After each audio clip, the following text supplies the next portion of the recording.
¿Qué acontecimiento de tu vida te sigue molestando a día de hoy?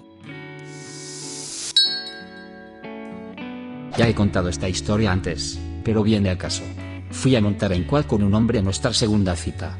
En el viaje de vuelta a casa, después de un día increíble explorando la montaña, perdió el control del quad y nos salimos de la carretera forestal hacia los árboles. Un árbol cayó sobre mi pierna, inmovilizándome. Mi acompañante, que recibió el impacto de un árbol en el cráneo, cayó de espaldas sobre mí. No podía mover todo mi cuerpo, atrapado bajo un hombre que creía fallecido. Estábamos escondidos entre los árboles de una carretera forestal poco transitada, y mi teléfono móvil estaba fuera de alcance. Recuerdo haber visto pasar las nubes por encima de mi cabeza, pensando que moriría ahí, una muerte lenta y dolorosa. Fue aterrador. Le grité al tipo para que se despertara. Finalmente recobró la conciencia lo suficiente como para pasarme su teléfono. Llamé al 911, intenté detener su hemorragia. Usé un poco de superfuerza de la adrenalina para apartar el árbol de mi pierna y me arrastré hasta la carretera. Ambos pasamos semanas en el hospital. Mi pierna estaba gravemente rota y yo tenía hipotermia. Él se rompió el cuello, el brazo y la pierna con múltiples fracturas de cráneo y hemorragias cerebrales. Sin embargo, sobrevivió. Esto ocurrió hace 2 años. Parece que fue ayer.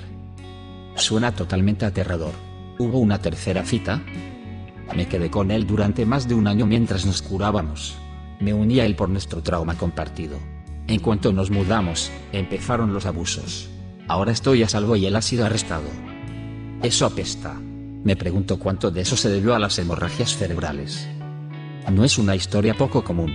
Las personas con traumatismos cráneoencefálicos graves a veces tienen cambios importantes en su personalidad, y a menudo se vuelven propensas a la violencia.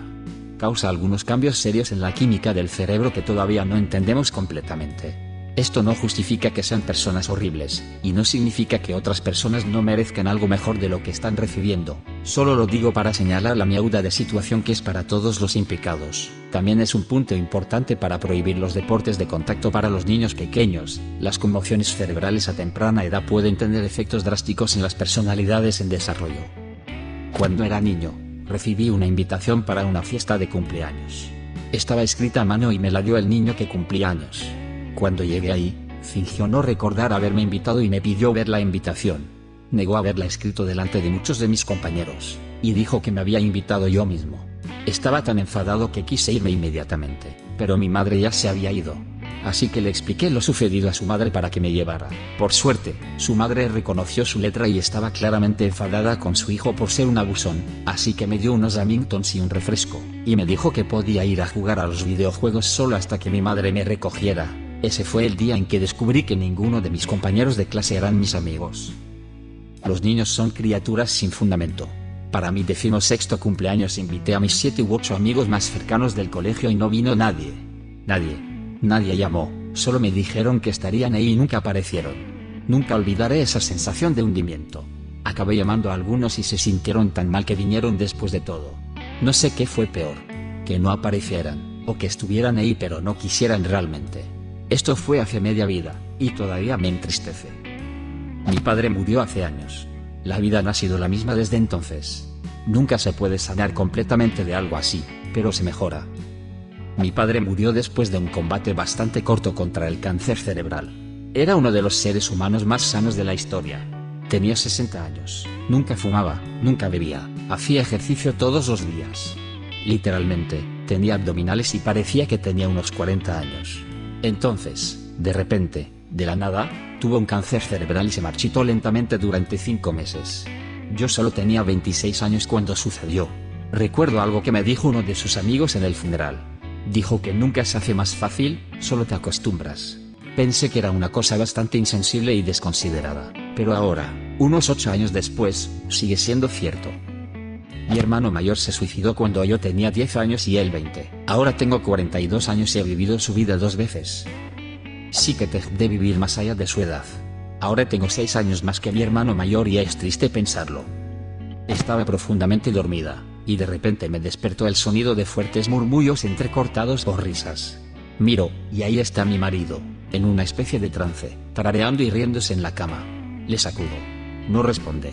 Enciendo la luz y él no se inmuta. pero empieza a agitar los brazos. No es un consumidor de drogas, pero acababa de llegar a casa el día anterior de un viaje de trabajo de 2 semanas de duración, y noté que actuaba de forma muy extraña. Decía las palabras con dificultad cuando hablaba. Pero en ese momento, honestamente parecía que estaba drogado, y no respondía en absoluto. Llamo al 911 y vienen los paramédicos. Durante ese tiempo, sale lentamente del trance y empieza a hablar. Su presión arterial es de 180 a 120 mientras está sentado tranquilamente. Es un tipo sano de unos 30 años. Insisten en llevarlo al hospital. Pasamos varias horas allí, y durante ese tiempo empieza a enloquecer conmigo por llamar al 911. Estamos en Canadá, así que es gratis. Se quita el anillo de boda, lo tira a la basura y me dice que soy una persona horrible a la que no quiere volver a ver. Es entonces cuando la enfermera me sienta y me cuenta lo que está pasando. Trastorno bipolar. Tiene una manía profunda y es psicótico. Lo internan involuntariamente y pasa las siguientes semanas recuperándose. En ese tiempo, me afligí como si lo hubiera visto morir. Ver a tu pareja volverse completamente psicótica es tan desgarrador. Se han ido totalmente. Su cuerpo está ahí, pero ellos no. Me llevó mucho tiempo recuperarme. Ahora, después de 2 años, se ha estabilizado con los medicamentos adecuados. Es capaz de mantener un trabajo, ha vuelto a ser él mismo, y hemos hablado de todo. Es una enfermedad cruel, pero tratable. Es maravilloso que hayan sido capaces de volver de eso. También es maravilloso que te hayas quedado a su lado cuando la mayoría de la gente probablemente se iría por miedo. Sé que probablemente fue difícil, pero la gracia que le mostraste es poderosa. Cuidar a mi abuela con Alzheimer severo mientras lidiaba con mi primer año de universidad. Por suerte, al menos me he recuperado totalmente en lo físico. He pasado por eso. Cuidé a mi abuelo que tenía demencia severa desde los 15 hasta los 18 años en los veranos. Tuve la suerte de que mis padres se ocuparan de él durante el año escolar. En mi cultura se espera que cuides de tus mayores. Lo hice porque era mi deber, pero nunca me he sentido tan emocionalmente muerta por dentro como cuando lo hice. No quedaba nada del abuelo que conocí, solo un hombre burdo y malévolo. Me abusaron cuando era un niño. Pensé que no era tan traumático, que había tenido suerte. Ahora tengo casi 30 años y todavía tengo una variedad de problemas con cualquier cosa que implique el sexo. Mi mujer y yo tuvimos a los 2 padres hasta que su madre falleció. Mi padre murió al día siguiente. En definitiva fue una semana bastante jodida. Fui adiestrador de perros de búsqueda y rescate durante casi 20 años. Una de las últimas búsquedas en las que participé fue la de una niña de 13 años a la que el autobús escolar dejó al final del camino de entrada a media milla de su familia, pero nunca llegó. Mi perro detectó un fuerte rastro cerca de la parada del autobús, y lo seguimos hasta un bonito lugar en el bosque con vistas a una cantera donde la joven se había ahorcado. Ese día no había llegado a casa, lo que significa que había escondido la cuerda en la cantera o la había llevado a la escuela. Claramente fue algo planeado. Eso fue hace más de 6 años, pero ahora mismo puedo cerrar los ojos y ver sus zapatos, cuidadosamente quitados y colocados en el borde de la cantera con su sudadera pulcramente doblada al lado como si acabara de suceder.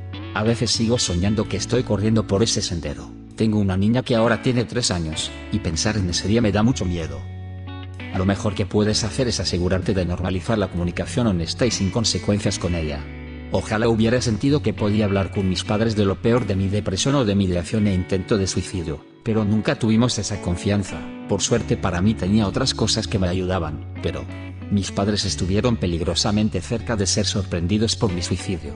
Nunca tuvieron ni idea de lo mal que me fue. Podría haber salvado a mi amigo de la depresión, pero decidí ignorarlo y pensar que había alguien ahí para él. Bueno, claramente me equivoqué. Entonces llegó el momento en que finalmente apretó el gatillo y se suicidó. El hecho de que me escribiera una carta, y me dijera que era su mejor compañero, y que no había hecho una miauda me hizo sentir inútil y vacío. Mi amiga me culpó de no poder ayudarla con su anorexia cuando tenía 15 años, y recuerdo que mi corazón se rompió por completo. Pasé años odiándome a mí misma, mirando hacia atrás. Ahora a mis 30 años, comprendo que no hay manera de que yo pudiera haberla ayudado, y creo que solo estaba arremetiendo, y tratando de hacerme sentir lo que ella sentía. No puedes salvar a la gente de cosas tan pesadas. Solo eres una persona. No podrías haberlo salvado. Podrías haberlo ayudado un poco tal vez, pero no salvarlo. Luché con una depresión severa durante 18 años, y tu mente tergiversará cualquier cosa y todo en un horrible negativo.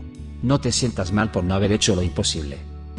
A la edad de 15 años, me colocaron quirúrgicamente 2 barras de metal y 14 tornillos de acero en la columna vertebral. Fue una fusión espinal de 12 niveles, que es fácilmente la experiencia más dolorosa de mi vida, especialmente teniendo en cuenta que una de las 5 vías intravenosas que tenía estaba doblada, por lo que no recibí morfina durante las primeras 24 horas. A los 21 años, trabajaba en un hospital cuando una paciente empezó a deslizarse de una cama. Pesaba alrededor de 400 libras y tenía una pierna, y no podía ayudarse a sí misma.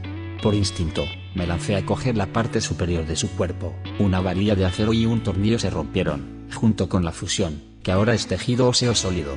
Las roturas se produjeron en 2 niveles distintos, y dejaron 2 puntas metálicas afiladas que apuñalaban los tejidos alrededor de mi columna vertebral. El médico de la indemnización por accidentes de trabajo nunca miró las radiografías, y pasaron 2 años enteros hasta que descubrimos lo que había pasado, después de 3 viajes a urgencias. La lesión y la cirugía resultante me dejaron daños permanentes, y perdí el 80% de mis funciones laborales, es decir, el 80% de lo que podía hacer en el trabajo. Ya no lo podía hacer. Eso fue hace 14 años. Siempre andaré cojeando. Nunca haré el 95% de las cosas que realmente quiero hacer. Desde que el COVID me dio una gran paliza, es difícil mover cajas o cortar el césped en casa, por no hablar de encontrar un trabajo a tiempo completo. Así que esa sería mi respuesta. Y para aquellos en el campo de la medicina, cualquier cosa que supere los 50 lbs simplemente no vale la pena. Podrías pasar los próximos 80 años como un desastralizado y deprimido, con más deudas médicas de las que puedes contar. Mi exmujer y yo experimentamos su aborto. Poco después, ella solicitó el divorcio. Durante los primeros 3 años después del matrimonio, me envió un mensaje de texto en el aniversario de la fecha de su aborto espontáneo agradeciéndome la peor experiencia de su vida, y diciéndome lo contenta que estaba de no haber tenido un bebé conmigo. Hoy en día no siento nada por ella, pero ese nivel de crueldad todavía me jode. A veces el dolor y la tristeza hacen que la gente arremeta contra los demás en un esfuerzo por infligir dolor. Siento que te haya pasado eso. No fue justo. Estoy de acuerdo. Ambos sufrimos el dolor y la tristeza por ello. Ella eligió esa salida para ayudarla a sobrellevar la situación. Nunca respondí a los mensajes, y simplemente la dejé hacerlo sin recurrir. Conociendo mi propio dolor continuo con ella, no intenté ni siquiera imaginar por lo que ella estaba pasando. De pequeña tuve un dentista que disfrutaba cuando los niños lloraban. Era normal no tener a los padres contigo en la sala con el dentista. Mi tratamiento era siempre con anestesia local, y recuerdo que le gustaba pinchar la aguja varias veces, en la lengua y en otros lugares de la cavidad oral. Si lloraba me decía incluso que nadie me iba a creer. Nunca se lo dije a nadie. Incluso una vez les dijo a mis padres que me movía demasiado y que por eso sangraba tanto. Mis padres no se quejaron porque hizo un buen trabajo con los dientes. 30 años después, todavía tengo cicatrices en la boca que puedo sentir con la lengua. No tengo que explicar que todavía hoy tengo miedo al dentista, ¿verdad? Me rompí la columna vertebral. Nadie te habla de los aspectos sociales, y de lo solo que estarás el resto de tu vida después de una lesión como esta. Nadie me enviará un mensaje o me llamará durante meses o me preguntará cómo estoy, y cuando lo hacen es solo para pedirme un favor o dinero o un lugar donde quedarse. Pizza Hut me envía 20 veces más mensajes que cualquier amigo o esté relacionado. Solo tengo 22 años y no afecta a mi vida diaria tanto como mi discapacidad, pero cuando mi depresión me golpea con más fuerza me doy cuenta de que si me suicidara, nadie se daría cuenta durante meses, y si lo hicieran solo sería porque mi trabajador social se preocuparía después de un tiempo y me vigilaría. ¿Tienes alguna historia similar? Deja un comentario. Y suscríbete al canal si quieres ver más videos como este.